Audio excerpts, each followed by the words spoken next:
We have Luke Shankula on the call tonight. Luke, I really appreciate your time, and we're going to be covering a lot of ground. I understand that you're a digital marketing expert. You do a lot of mortgage-related marketing, but we're going to really cover a lot of ground because I value a lot of we're going to see a lot of cross-pollination here with what you did and how you grew your business. But before we start things off, like I warned you, I want to make sure everybody has a way to get a hold of you. So Luke, I'm going to include a lot of the links in the show notes, but it's loansondemand.co. So make sure you use co instead of .com. But otherwise, where else can they reach you? I know you're pretty active on LinkedIn. Yeah, so you can reach me on, so the other website that we have is just our general website, which is paragondmg.com. You can find me on Facebook. I think it's at L Shankula, or just search my name. I don't think there's any other Luke Shankulas in the entire US. So that'll be pretty easy. And then LinkedIn, yeah, I mean, I do spend some time on LinkedIn as well. Facebook's probably my primary sort of platform that I use specifically for some of the organic type marketing stuff that we were kind of talking about pre going live, right? So yeah, we can talk about all that stuff though. So no, this has been going to be a good conversation. I've been looking forward to this because I think, this is a number one topic for a lot of people. And I really value bringing other expertise from other industries and related industries because we can learn a lot from each other. And this concept of organic reach on these social networks, I think, is foreign to a lot of real estate investors and is one of those low-hanging fruits that I think a lot of people need to tackle. So, so let's start and talk about that. Like what... you said you're probably most active on Facebook, but how would somebody go about branding themselves, if you will, on the social media? And I know that's a pretty broad question, but I think it's an obvious place to begin. Yeah, and I think it's going to differ depending a little bit depending on which platform you choose to use, right? Like, some people, especially younger sort of generations, love Instagram. I still haven't quite figured Instagram out, but people love Instagram. And obviously, there's the TikToks of the world. There's a bunch of different platforms. I am a big believer in trying to find one or two platforms that work for you and just be consistent with those platforms, right? When it comes to lead generation or organic type of marketing strategies. And so I got, LinkedIn was a big one because obviously you can reach people that are business owners, business people that are more likely to fall into that sort of bucket. So depending on what you're trying to accomplish, it might make sense for you to be on LinkedIn. It might make sense for you to be on Facebook. I mean, the same people are on LinkedIn that are on Facebook. It's just a little bit different of an approach as far as that goes, right? Because obviously LinkedIn is going to be a little bit more businessy.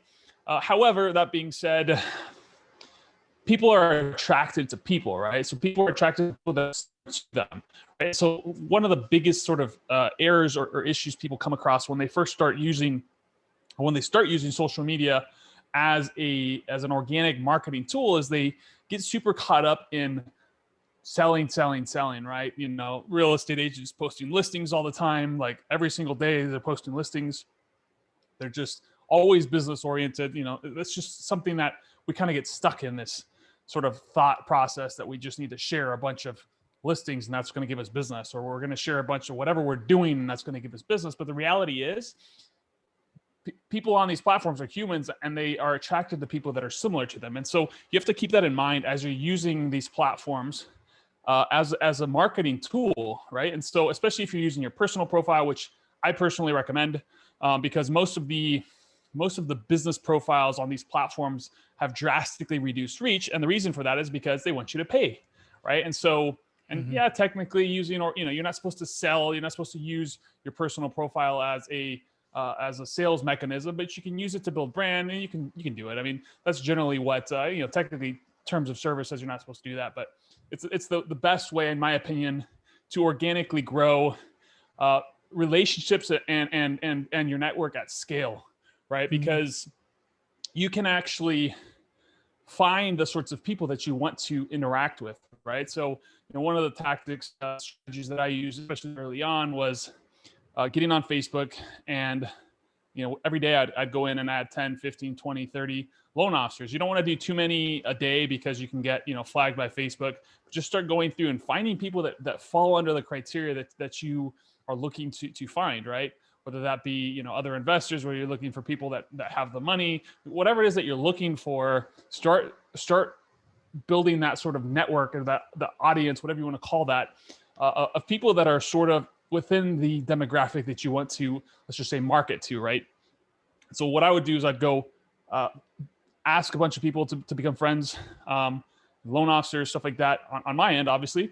And then I would start posting content, right? And just realize when you first get started, you're going to be pretty bad, especially if you haven't done a lot of marketing and a lot of content creation and stuff like that. You're going to suck a little bit at first, but over time you get better and better and better. And so I generally do all kinds of different sort of, recently I haven't done as much because we've kind of moved on to mostly paid ad stuff. It's just kind of it's a lot, right? It's a lot to keep up with doing content all of the time. But when you're getting started, you generally have more time than money. And so using these strategies to get in front of your ideal audience is probably the best way that you can spend your time, as long as you're not just kind of sitting there and not doing anything else outside of that, right?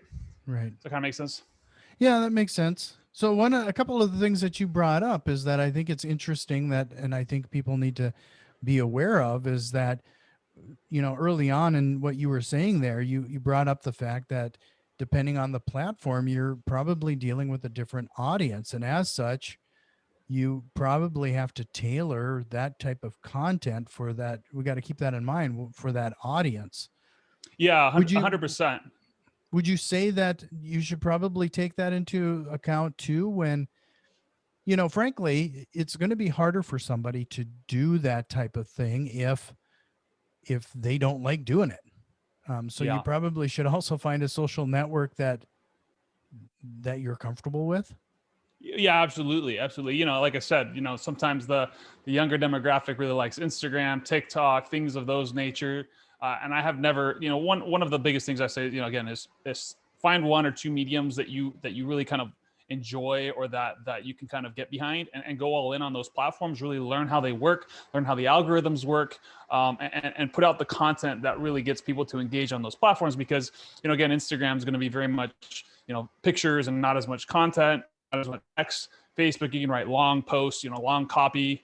You can you can do pictures, you can do all kinds of different things, videos, things of that nature. LinkedIn, then you can do long posts, but not quite as long. Like, they do have a limit on how long you can go as far as that goes. So, if you're doing informational type of content, just giving some sort of tutorial or a how-to sort of thing, in a copy post, you might have some issues with the length on LinkedIn. And the same thing with, social media. Again, like I mentioned a couple of times, that people are humans, right? And like, the people on these platforms are humans, and they are attracted to people that are similar to them, right? And so, again, a lot of times we get stuck in sale, business.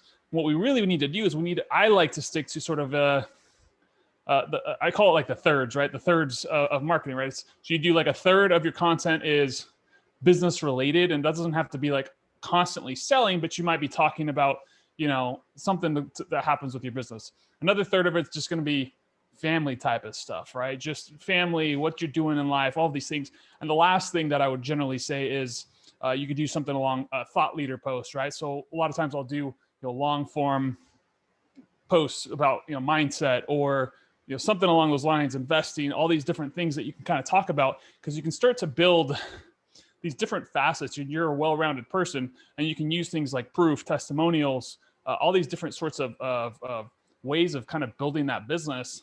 You can even use memes. Memes are a great way to build business, right? Because if you're able to make people laugh, you're actually truly bringing value to their life, right? Like, that is if you don't just only do memes and just kind of become that. Like, but if you can do a healthy mix of all these different mediums and all these different ways of marketing, you're actually able to attract the sort of people that are similar to you, right? I would say personally, I stay away from political stuff mostly, stuff like that. That's just going to be a little bit hot topic. But again, you're just really looking to find people that are similar to you so you can do business with them, right? And a lot of times people get so stuck in, it's a kind of a long game. Organic's kind of a long game. What you could also do from an organic perspective is do outreach via Messenger, via LinkedIn, like direct messaging.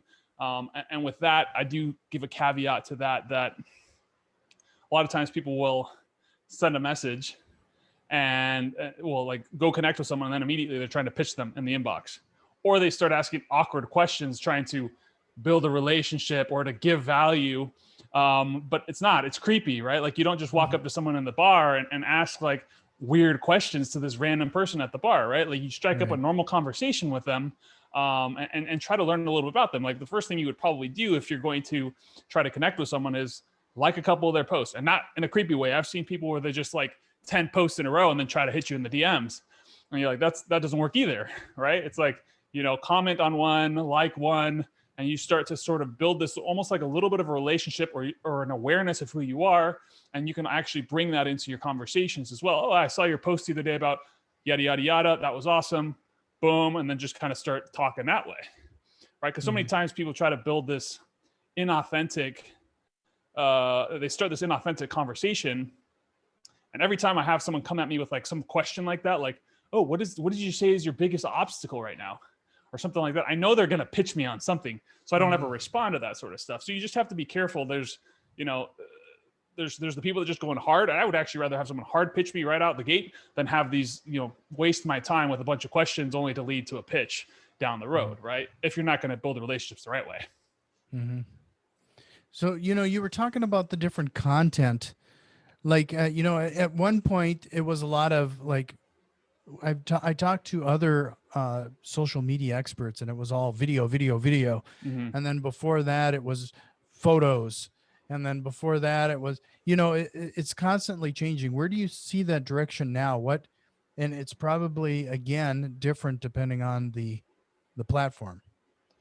And I think it just differs. I mean, video is still huge. It's not quite as big of a reach. There was a point where doing Facebook Lives, like, Facebook was pushing that like crazy. So if you were doing Facebook Lives, you were pretty much notifying your whole network at a certain point. And that's kind of gone away, but that's still a good medium to actually kind of build a relationship. I don't do as much video as I should, really.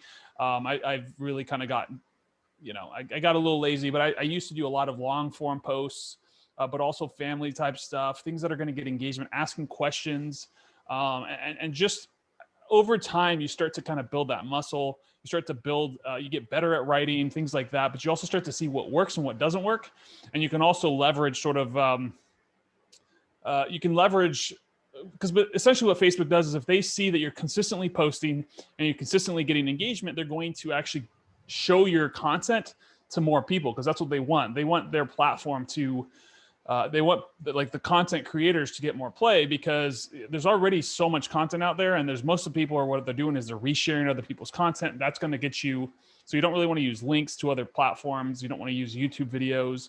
If you're going to upload a video, you upload it directly into Facebook or do a live or something like that, because sharing articles or sharing other people's content, if you're consistently doing that, you're essentially going to get labeled as a spam profile, and Facebook's just not going to give you very much reach. So let's say you have thousands of followers or thousands of people that are in your network. Most of them are not going to see your stuff. Already, you're probably only reaching 5 to 10% of your audience or your network by what you're posting, right? And so people think that, they're posting too much or they're posting whatever, but the different people are going to see your content as well. And so just understanding that as well. And I think this sort of strategy, organic marketing, needs to be also in congruence, or not in congruence, but it has to be alongside something else, right? Because I think so many times people use these things as, let's just call it hope marketing, right? And so it's like I think you need some direct sort of like cold emailing or cold calling or mailers or something along those lines, especially when you're first getting started, to get you some quicker deals as you're kind of building out that organic presence as well, because it does take some time before you start to see some traction there. But it is a great medium to build your brand, to build momentum, and to generate interest in what you do, right? Right. Well, you talked about this is going to take a while, like that persistent, consistent behavior. What type should somebody expect? How long? Because I don't want people to start posting to Facebook and Twitter and thinking that this is going to be an overnight success, and they're gonna see some crazy returns right off the bat. How I long would, do they have to? How many times a day should they be posting? And how long is it going to take for them to really see any kind of traction? I mean, to start off, like, I mean, I would say like daily is good, but I would say to start off, that's probably not actually going to be sustainable. And so you want to make sure that you're sustainable more so than so consistently and sustainable, right? So like if you can do 2 to 3 posts a week, and you can consistently do that over and over and over again, and continue to grow your network as well as you're growing that, you're building the relationships. Like part of it is you have to engage on other people's profiles as well, because then they're going to see your stuff as well. You send a message to someone, Facebook will actually prioritize your content in front of their feed. I think when you first add someone as well, they're going to see your first like 3 posts as they're scrolling through, because they're just seeing, hey, is this person actually going to engage with this person's content? And so it does take time, right? I would say consistently 3 to 6 months of just posting is when you're going to start to see the most traction. And you might get some stuff here and there, depending on, maybe you have already people in your current network that might sort of fall into what you're looking to accomplish. But a lot of times the consistency and the long-term play is what's actually going to build that audience and build sort of that authority as well. Because if you post once that you got one win, but that's it. Like if you can post consistently that you're getting wins, you can post consistently that whatever, you're closing deals or this, that, and the other, or that like people are going to see, hey, this is the person that does investing. This is the person that does investing. This is the person that does investing. Maybe I should reach out to this person. Let's say they have a conversation about investing and someone's like, man, I'm really looking for yada, yada, yada. This person does investing. Oh, well, actually, I know John over there. He doesn't, investing. You should probably talk to him. And that's how that works. A lot of what I found was I got referrals from people that didn't work with me that I had never even really talked to, because I would consistently talk about being the mortgage lead generation guy. Like they just knew, because I talked about it all the time. I would post results all the time. They would see all of these things. And so it was funny because a lot of times I'd get referrals from other marketers. Oh yeah, this person, I don't do mortgage marketing. So you want this person? Or they'd tag me and stuff, people I'd never talked to. And so that's kind of how that works, is over time, you're able to build that momentum. And then obviously when you're talking about something like LinkedIn, so the big play there is a lot of times is doing some automations to get new people in your networks, and then sort of building that organic conversation as well there. But with LinkedIn, the difference there is obviously you have all of that space that you can fill out your jobs, stuff like that. The one thing with LinkedIn is so many times people will fill out that stuff like a resume. Oh, I worked at X company here. I worked at X company here. Instead of using that space as a sales page, right? They need to use that space as a sales page. Use it so that people are actually, think about the concept of what's in it for me, right? Think about what your ideal client or what your ideal audience is going to want. And when you connect with them, they're going to look at your profile and they're going to see, I'm an investor that does this. I'm a loan officer that does this. For me, I'm a marketer that helps loan officers, whatever that looks like. And then they can see case studies. They can see video testimonials. They can see exactly what we do, instead of I worked here and I worked here and I worked here and I worked here, right? And that's huge as well. It's called basically a profile funnel. The same thing you can do with Facebook is optimize your profile so people know what you do. I see so many times loan officers, you go to their profile, you can't even tell they're a loan officer. They don't talk about it. They don't have it on their job, like what their job is.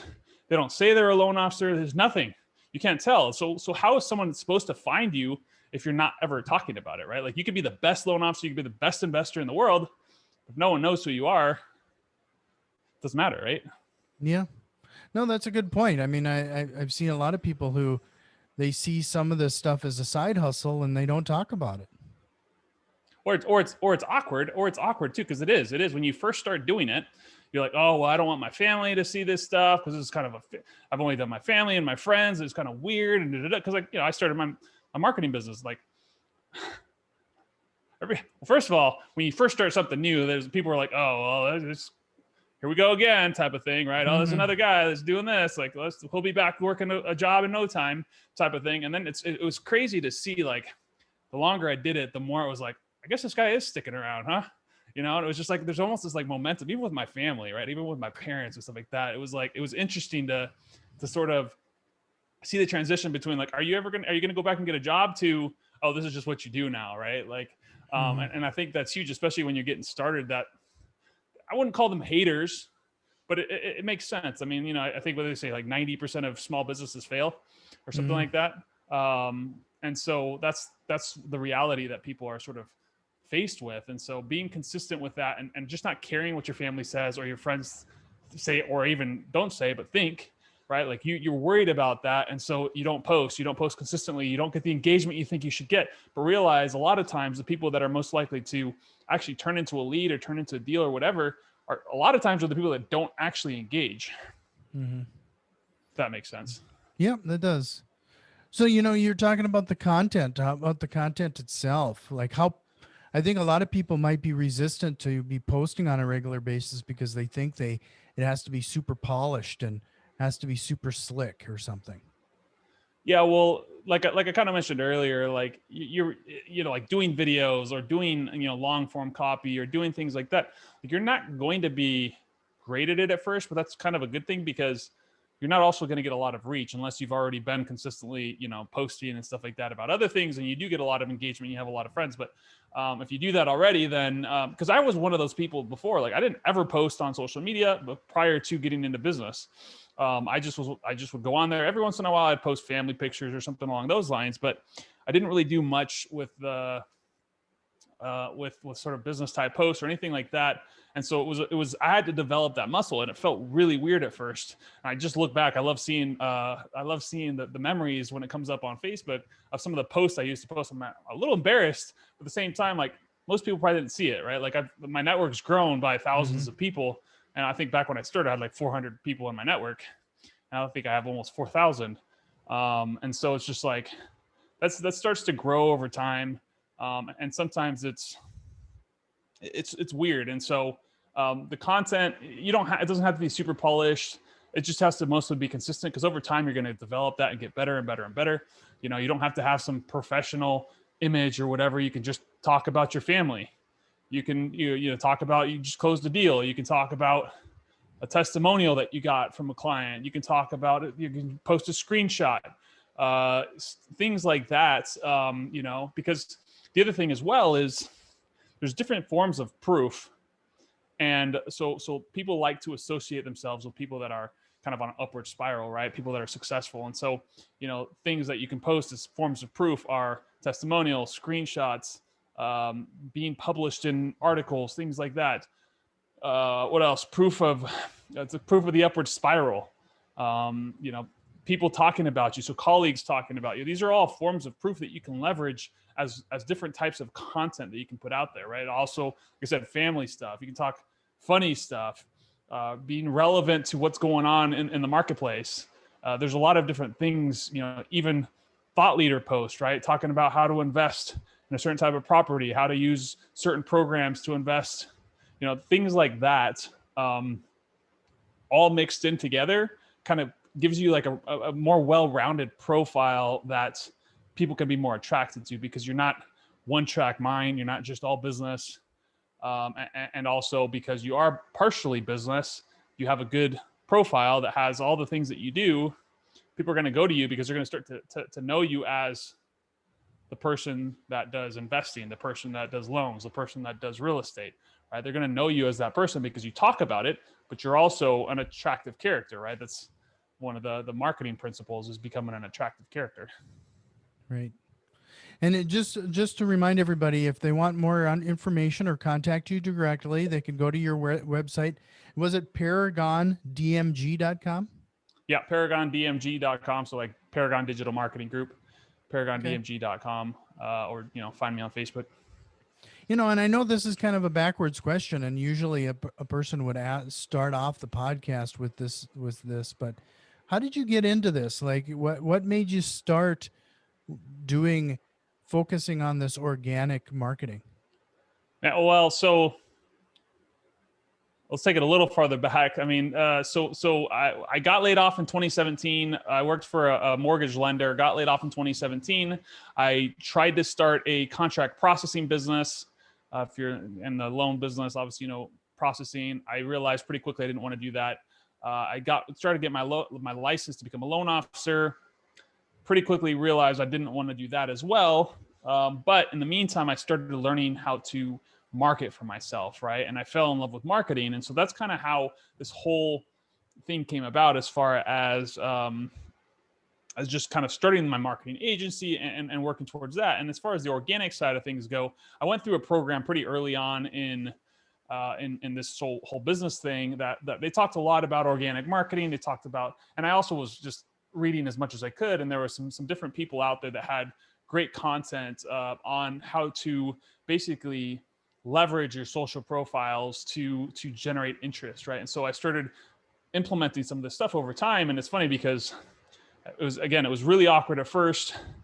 I started talking about things and it just kind of started to snowball. And as I was consistent with it, business started growing. I was able to talk about that, and I was able to leverage, proof in different ways as well. Sometimes early on, I would talk about the same client 3 or 4 different ways, right? I would talk about, the cost per lead that we were getting on Facebook. I would talk about, oh man, today we got this X amount of leads. And it was sometimes the same client that I was talking about, but it was just different ways of framing the conversation. So we're not talking about the same thing every single day. And so maybe you're just getting started out and you don't have a ton of testimonials and things like that, but you can sort of leverage them in different ways, because you have to realize not everybody's going to see every single one of your posts, right? And so you don't have to feel like you're just overly, and the thing with social media too is it's there and then it's gone. It's gone fast, right? So like, if they just didn't happen to log in that day, they're not going to see it. So there's only going to be a small percentage of people that are seeing a lot of your posts, right?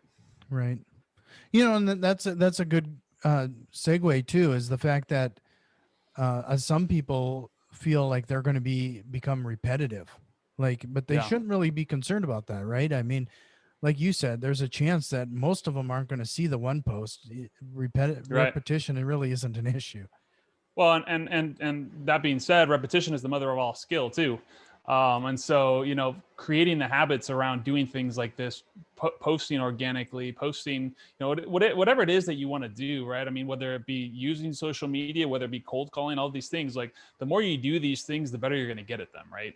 The first time you pick up a phone to cold call, you're going to suck. I personally don't like to cold call, but I've done it in the past because that's what needed to happen, right? And so it's the same thing, right? Like, how can you develop those muscles that allow you to grow as a person and to grow as whatever it is that you're trying to do? Because it is hard, and repetition. Like, again, like you can repeat things in different ways. As long as it's not like you just want to make sure you try to weigh. You just don't post about business every single day if you're only posting once a day. If you're posting 3 or 4 times a day, you can probably post every day about business, right? Because that's contextual to the amount of content you're putting out there, right? But if you're only putting out content that's business oriented, the likelihood of it being getting great engagement, because business posts always get less engagement than family posts, pictures of family, pictures of vacations, marriage, weddings, engagements, things like that. Those are going to get much higher engagement. And so the more engagement you get, the more likely it is that Facebook will share your other posts with more reach as well. And so it's a little bit of an engagement game too. Like, engagement is a vanity metric, but at the same time, without engagement, the likelihood of your posts seeing reach is pretty low. And so you have to stray the line between your engagement sort of posts and your business sort of posts and things like that. And so by sort of giving yourself sort of multiple ways to put out content and stay in front of people, you're staying top of mind as well. So you got to realize that as well. They know you as whatever, the investor, as the loan officer, as the marketer, as a real estate agent. They know you as that person, but they also start seeing your other content, right? And so you also start to become more of a person to them as well, right? There's the person, you start to develop that personality. And so, oh, well, I also have a family. I like that. I like talk about my family all the time because I want to work with people that have families, right? I want to work with people that are similar to me. And so that's why I put that sort of content out there, not because I'm, whatever. It's just because that's who I want to work with. Those are the sort of people that sort of align with my goals, my values, my dreams, all those things, because they're wanting similar things that I do, right? What do you think of using some of the tools to be posting to the social networks? So it's all the same content blasted across everything. Typically, Hootsuite and some of those things that come to mind. Typically, so social media platforms reduce the reach when you use third-party apps like that to put out content. Especially, I mean, and if you're doing it on a business page, so I'm talking, this is all personal, like using your personal profile to talk about these things, because business profiles, the reality about all these platforms is they want you to pay to play, right? You know, as a business, right? So if you use your business profile, your likelihood of getting reach is like, you're gonna get like 1 to 3% of the people that have liked your page. And I think Facebook actually just did away with even likes on personal page, on the business pages even. So I don't even know how you build a following on a business page anymore. But yeah, ultimately those tools tend to not work. And also sometimes like using those templated, while they're easier to use, those templated sort of sites that will actually put out content for you too, because I know sites out there that will actually, you know, kind of cookie cutter out things. It just doesn't, I mean, if you want to do that as part of your content, maybe, but I personally think you have much better results by actually doing the content yourself. At some point, you might be able to outsource that to someone who understands your voice and understands your brand.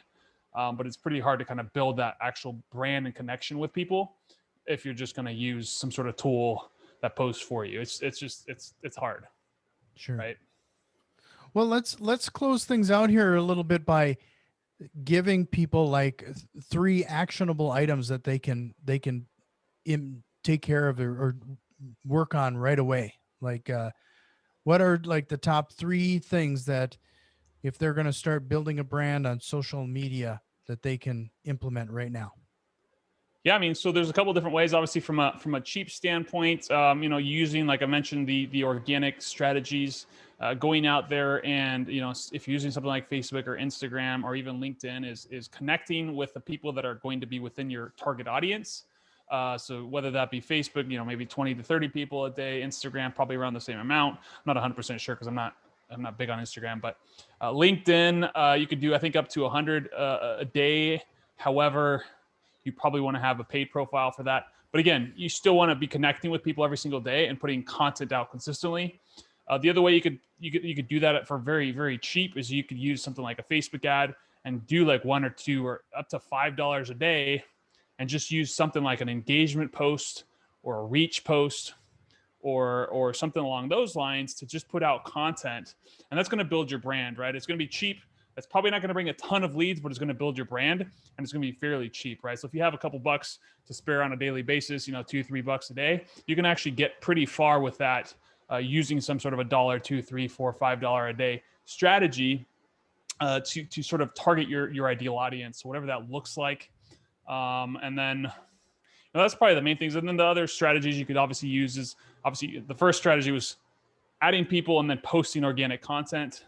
So whether that be testimonials, proof, whether that be long form articles, not articles, but long form sort of posts about, let's just say, investing or whatever it is that you want to post about, just making you a thought leader. But then the third sort of thing that I was going to say is using direct outreach, using LinkedIn, especially if you're looking for sort of business-minded people. LinkedIn, you can go there, you can add people and you can connect with them, have a conversation there. Same thing you do with Facebook, Instagram DMs. I know a loan officer that has built his majority of his business off of Instagram, just kind of built his page up, and then he'll just DM. He just sends DMs out to real estate agents. He sends DMs out to people like that, mostly real estate agents over there, so that he can sort of, hey, you want to have coffee or whatever, you want to meet up, and then they have that conversation that way. And again, you're looking for that initial conversation. You're not trying to make a sale via the DMs, right? Via the private message, right? So same thing with Facebook.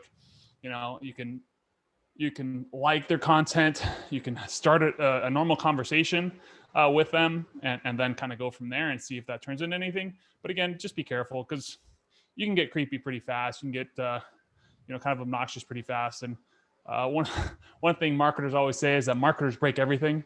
So marketers like to take things to the full extreme. They automate things, they break things, they go hard. But at the same time, that's what shows you is that, marketers are just willing to test it. So it's like, go out there, test what works for you, what feels comfortable for you. There were some strategies that I learned in that organic group that I just didn't like one of the things they talked about was posting in other people's groups. And then anybody who likes or comments on your thing, you then add them and then start conversations with them. I always felt that was kind of weird. I didn't like that. So I like to just kind of do that on my own profile or start your own Facebook group or something along those lines. But I didn't like to kind of like hijack other people's groups because it just felt inauthentic and weird. Sure. Well, I really appreciate this conversation. I think that everybody, like I said, when we started kicking off this conversation, everybody's trying to find that low-hanging fruit, especially when they're getting into real estate investing for the first time. They're trying to wring out every piece of marketing minute and dollar that they can. And an organic reach on social media is a great place to take advantage of that. Yeah. Outside of what we've talked about today, was there a question you wished I would have asked?